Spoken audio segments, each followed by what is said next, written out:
Hey guys, Luke here, and for today's video we're going to be talking about the Parramatta Eels and more importantly why I feel like the Parramatta Eels can't win the Premiership. Now a few weeks ago I did a video and I talked about the 4 teams who I thought could win the Premiership. The Parramatta Eels were one of them. Now since then Parramatta have not showed any form, and last night's performance against the Rabbitohs are a good team but they're not like a phenomenal team. They got absolutely decimated. Now I will say it was a bit of a masterclass from the Rabbitohs. Adam Reynolds literally had it on a string. He was so good. Cody Walker was in form. Everybody at the Rabbitohs pretty much played a 10 out of 10 performance. So it's not exactly shocking that the Eels lost. It was more just the fashion they lost in. The fact that they didn't even score a point, didn't even get close, and you just watch some of their players and you just see how out of form that they actually are.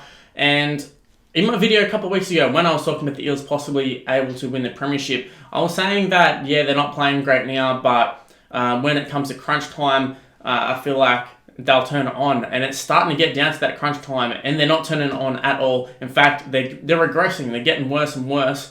And although they had a win against the Storm last week, actually a lot of teams really get up for games against the Storm. I've seen a few former players have said this.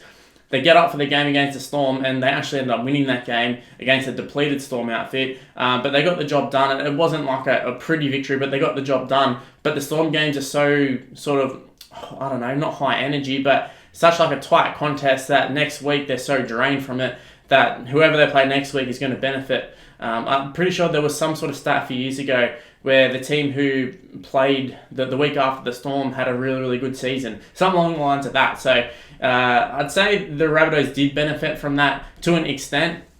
But the Eels, they were absolutely shocking. And the Rabbitohs were very, very good. But yeah, the Eels, they were shocking. And it comes down to, I feel like there's a lot of inexperience in key areas. And also, it doesn't help last night that Dylan Brown got injured. And I feel like Dylan Brown, like I've said this before, all the talk, all the credit gets put on Mitchell Moses. But I feel like Dylan Brown is the key to that halves combination. I feel like he's a much better player than Mitchell Moses. Mitchell Moses scores all the flashy tries and that. But in terms of try assists and just, general leadership on the field, I don't know how much he actually shows. I feel like Dylan Brown is the one who does a lot of X-Factor stuff and sort of gets him on the front foot and that. Even when he was injured last night, he nearly went over and scored. If it wasn't for an obstruction, he would have scored the only points for the Eels, and that was with like a bung ankle or whatever it is. But anyways, my point for the Eels is that I feel like they haven't shown enough progress and don't really have, like, at least in the past, we've been able to see, like, oh, wow, they had this patch where they were absolutely incredible. The Eels haven't been able to do that. It's not like they went on a winning streak early in the year where they were smashing teams by heaps and, 8-9 games where they were beating teams like really, really comfortably. It hasn't happened. They've sort of been patchy. They've been able to put a scoreline on teams, but it's sort of been teams like the Titans and the Broncos and those sort of ones. Even at the start of the season where a lot of the hype came from, the Eels started off the COVID sort of section. Like they beat the Bulldogs, they beat the Broncos, Titans. Like when you go back and have a look at the draw now, you realise how easy of a draw it was at the start, and you see the Eels probably winning for that reason. And then when they came up against some of the better teams, they weren't able to get the job done.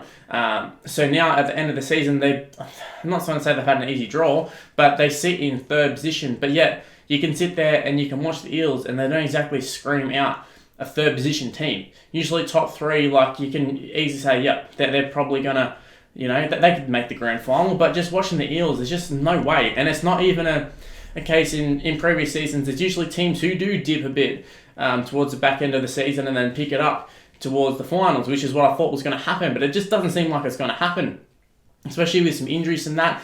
Guys like Ferguson, who coming into this late in the season haven't even scored a try. And literally, like Ferguson has scored a try every other season, like being a prolific try scorer, being so effective for him, and then this year just not having it. And then it's almost like Sive sort of getting found out. I don't think he's been as effective. It's a strange team, a strange time for the Eels because everything on paper says that they should be a top team, but they're not. I feel like they should be a similar team to the Panthers. They've kind of got similar rosters, similar sort of players and that, yet the Panthers are just playing so much better. And also, when I say the Eels can't win the Premiership, it's more down to the fact that the other teams around them are just so good. Now, I know the Storm lost to them last week, but that was without majority of their big players, and even then it looked like they still could have possibly maybe scratched home a victory, even though they did lose 14-0, but if a few things went their way, they maybe could have even got the win. But and that's more on the Eels, because the Eels should have put the sword in, should have decimated the Storm really, but they didn't. And that's why I feel like Storm definitely a chance. I think Panthers are your favourites. Roosters, you can never rule them out. And even Rabbitohs after last night, they were phenomenal. I mean, Latrell Mitchell, I need to do a video on him, just talking about him at fullback. I think he's been a revelation at fullback. A lot of the talk at the start of the season was how he's a flop and not worth the money. But once again, I did a video in the preseason. I said Latrell Mitchell going to play fullback. I think it will work. Just need to give it a bit of time. I actually thought it'd take a little bit longer, but I feel like he's definitely suited for the fullback role, and he's sort of slotting in nicely. Unfortunately for him, got injured last night in that little Dylan Brown no try. I think it was in that one. Sort of did his hamstring. But just back on the Eels, I feel like there's not enough leadership and experience in key areas.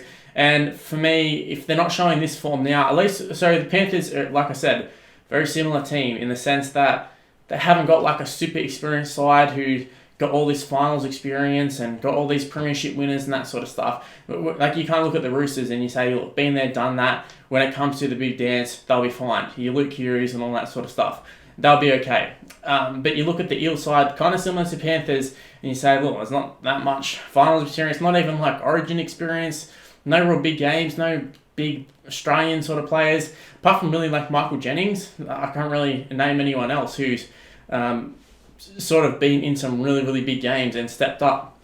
The same can be said for the Panthers, a lot of young players, but the difference is the Panthers have been so good throughout the regular season that you feel like just their confidence, they're the sort of side who can just take that confidence and just their sort of invincibility and sort of their youth, and maybe not like them being naive is actually a good thing. They don't really know, they're not really thinking about it, and they can go forward and just go through the finals without really too much pressure. Well, there's going to be pressure, but without sort of realising how much pressure they're under. And then you also got guys like James Tamu and that who have actually been there and can sort of lead them around. James Tamu's won a premiership, he's their captain. I think, they've got some experience in key areas.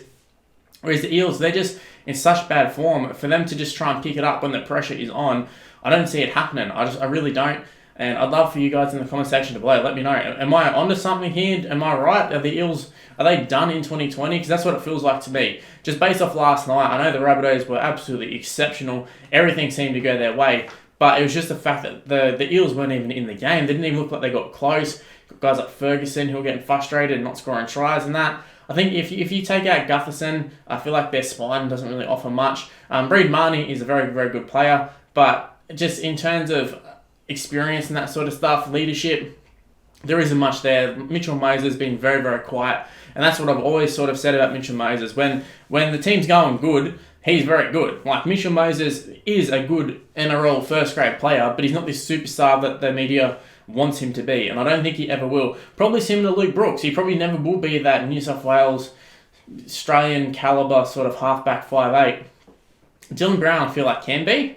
But Mitchell Moses, I don't think he'll ever reach the heights of that. I feel like if he was gonna, he would have already sort of done that by now. And yeah, the Eels, I think they're still crying out for a genuine halfback. I feel like Mitchell Moses is kind of more of a 5'8" who wants to be a halfback, but only wants to do it for all the cool stuff, not for the actual controlling of a game. I don't know, that's kind of what it seems like to me. Could be totally off with this one, but I just thought I'd do a video giving my thoughts on the Eels. Leave in the comment section below. Like I said, do you think the Eels are done? I personally think they are. I don't think they've shown enough over the last month or so, even the last couple of months. And I don't see them improving enough to be a force in the finals, especially considering the form of other teams. And then you even got teams, like the Rabbitohs, maybe like a Shark or something who could even threaten them. So the Eels, they might well and truly finish in the top 4. I mean, their draw isn't that bad. I know they play like the Warriors next week, which is like a very winnable game. It's also a game I can see them losing too. Warriors have been really putting in this year. They've been playing for the whole 80, which could really trouble the Eels. But I think they play like Tigers and a few of the other sort of lower ranked teams. I don't think there's too many top 4 clashes for them left. I don't even know if there is, to be honest. I know there's only a couple of games left. So like I said, the Warriors and the Tigers, not a bad way to finish your season. And there's probably another team who are missing. Cowboys, I think, maybe. I don't know. But yeah, not a super hard end to the season. So who knows, maybe the Eels will come out and absolutely thrash those teams, go into the finals with all the hype, and maybe they'll run the momentum. Maybe they will, maybe they won't. We'll have to wait and see. But for me, I just can't see the Eels doing it. Anyway, guys, that's where I'm going to end the video. Hopefully you did enjoy it. If you did, make sure you go ahead and subscribe to the channel if you're new around here. Also, while you're at it, you may as well go ahead and click on the notification bell as well. It notifies you immediately when I've uploaded, so you don't have to worry about going in the subscription box. You can see when I've uploaded, usually 4 or 5 o'clock, something around then. So it'll let you know that I've uploaded. Also, follow me on social media. It's on the screen right now. It's Mr. Luke on YT for most of it, and just Mr. Luke on Facebook. You can find them in the description below anyways if you want to do that. But yeah, search up Mr. Luke on YT. Just like it's on the screen right now. Anyway, guys, the Eels, I think they're done. But yeah, that's where I'm going to end the video. Hopefully you did enjoy it, and I'll see you in the next video. Bye, guys.